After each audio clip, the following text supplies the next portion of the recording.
Hey there, welcome to Procon Gray.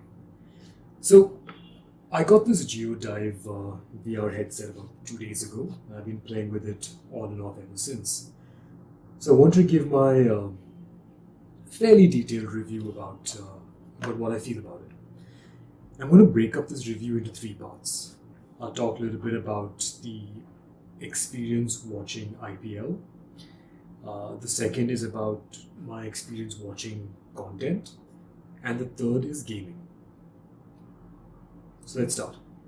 Firstly, watching IPL matches. Color me impressed. So I use the Jio Immerse app to watch IPL content. So again, app is downloadable in the Play Store. I'll leave a link below in case you can't find it. When once you set up with the Jio mobile number and OTP verified, you can watch sports content from Jio Cinema. And to start with, when I first used the Jio Immerse app in the headset, I get transported to this virtual living room environment, and I'll show a little bit about that. I'll try doing a screen capture and I'll show what that looks like. Bear in mind, it's very difficult to show the immersiveness of like a 3D side-by-side VR video on a regular 2D standard video. So what I've done is I've just taken a simple screen capture to show you what that looks like. As you can see, the virtual environment, the living room, the big virtual screen that shows up in front. I think they say it's about 100 inches. It looks like that to me. Fairly immersive, so pretty happy with that experience. Now, when it comes to the actual viewing of the match content, there's two modes to view it in. You can view it either in this big, large TV screen that you see here, which is pretty cool. And you can change the camera angle and select different camera angles as well, and it is fairly immersive. But to take it up a notch, you can select the 360-degree view. Now this only works for live matches, but it's worth it. So if you do have a VR headset like this, do give it a shot. So here I've got a screen capture of a live feed of an IPL match. Again, you've got three different camera angles. You've got the spider cam, you've got the individual dugouts, and it gives you a very immersive experience. I didn't expect it to be this good. Now, you get the best of both worlds here because, as you see, you get that close-up of the action screen that also shows up on TV. But you also get a feel of sitting in a stadium or having a bird's eye view of the stadium, and you get this great sense of scale that you wouldn't normally get from the television. You would certainly not get it from a regular mobile phone. So that way, this was a lot of fun.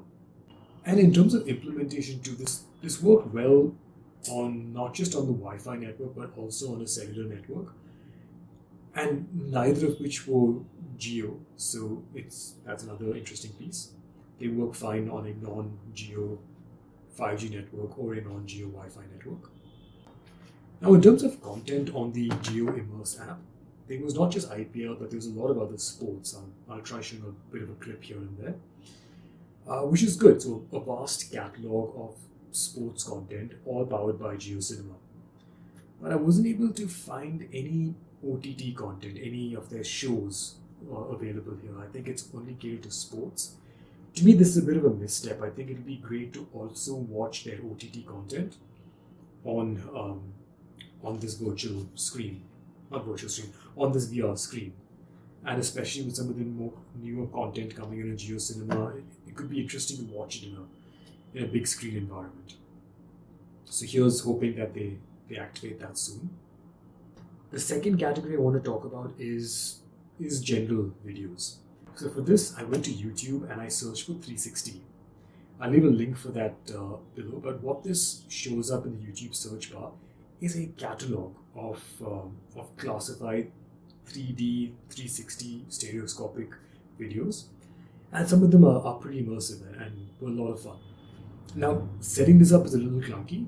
You may need the Google Cardboard app. I happen to already have that installed on my phone, so I guess that helped. Otherwise, you can always download that. I'll leave a link to the Google Cardboard app as well. So install that, go to YouTube, search for 360, check out a video that you want, and click. Now, switch the video to full screen, turn the phone landscape, and search for the cardboard icon on the bottom right of the screen. Click that, and it should convert the stream to a side-by-side video, something like what you're seeing here. So once you do that, then just pop the phone into the headset and you're good to go. And this also does head tracking, so you get a complete 360-degree view of whatever content you're watching. And the nice part is YouTube has a massive catalog of 360-degree videos that cut across categories like thrill seeker, popular, gaming, storytelling, music, travel, etc. So it really amplifies the utility of a product like this. Now, outside of YouTube, I didn't find too much content to watch. What content I did find was of much lower quality. Some of these sites do host some 360-degree side-by-side videos. Some dodgy, questionable sites also have that. But again, the experience wasn't too great. For those that want to watch videos stored on your phone, this could be either videos that you've downloaded and copied onto the phone, or videos that you've taken on the phone itself. I came across an app called VR Theater. So with this app, you can open video stored on your phone, play around with user interface. It's a little clunky, but play around with it, select 3D side by side. Actually select 2D side by side. I think 3D does warp the image slightly, and just play around with the different settings, see what works for you. I was fairly happy being able to watch some of the videos stored on my phone, but on a nice big virtual screen. So give that a shot as well. The last thing I tried is gaming. Now here's the thing.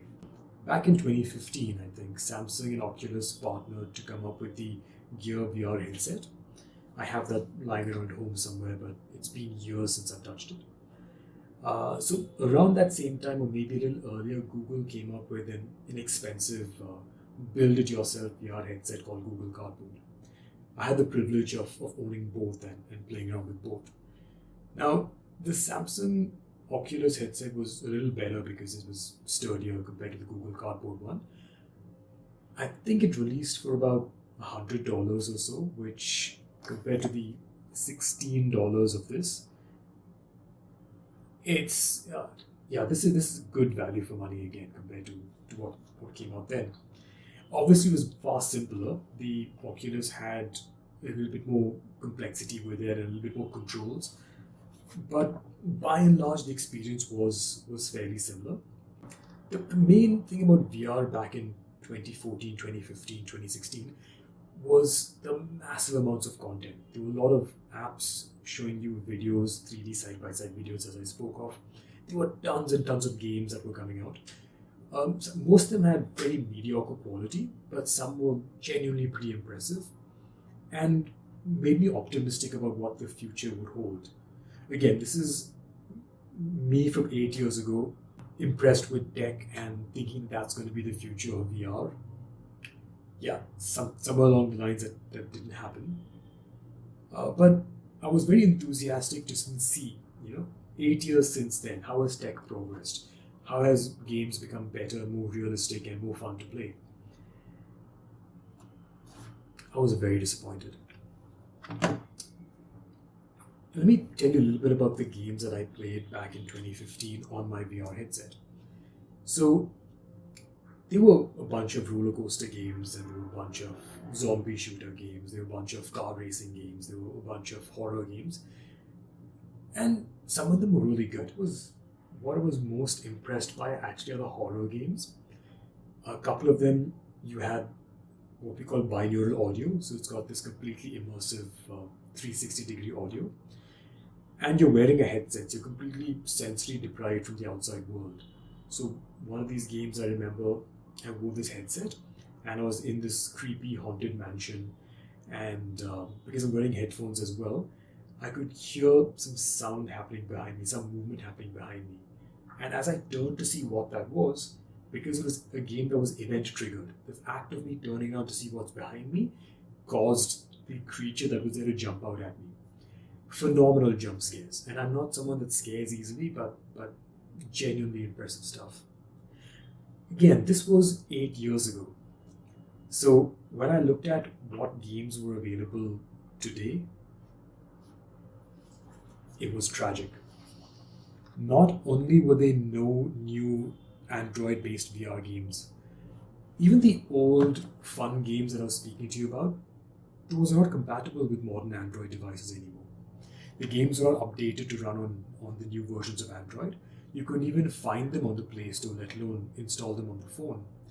So when I initially started looking, I found nothing that I could run on the phone, no games that I could test out.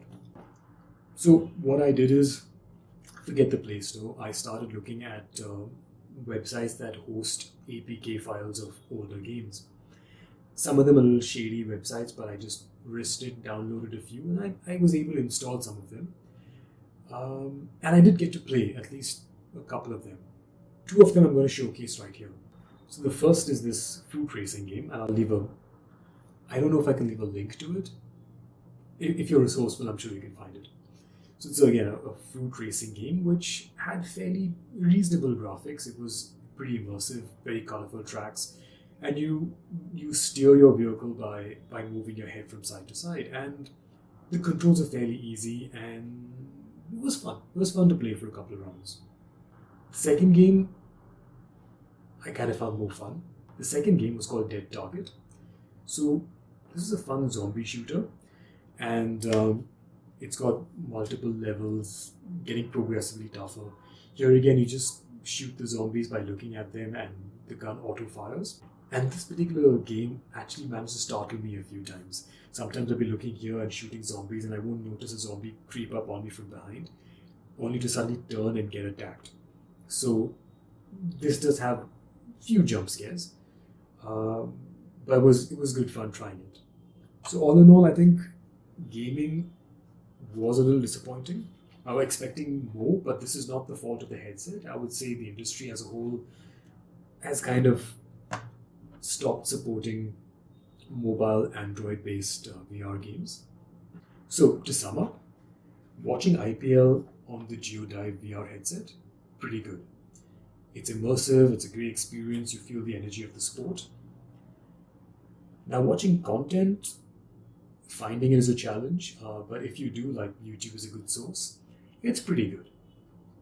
Lastly, gaming. This was not that good, but mainly because of the lack of available titles. It's not a fault of the device, not a fault of the VR headset as such. It's just that as an industry, what was really growing about 8 years ago has since died out in favor of the standalone VR headsets like your Quest 2 and PSVR and the like, as well as your compact glasses like the Nreal Air. In fact, I'll do a video on that at a later date, just comparing the different approaches to VR. But to conclude, I think this is a good value for money device. And there's a decent amount of content available, and I'm sure that the content and potentially games for this may grow in time. So with that, Pro Condry signing out.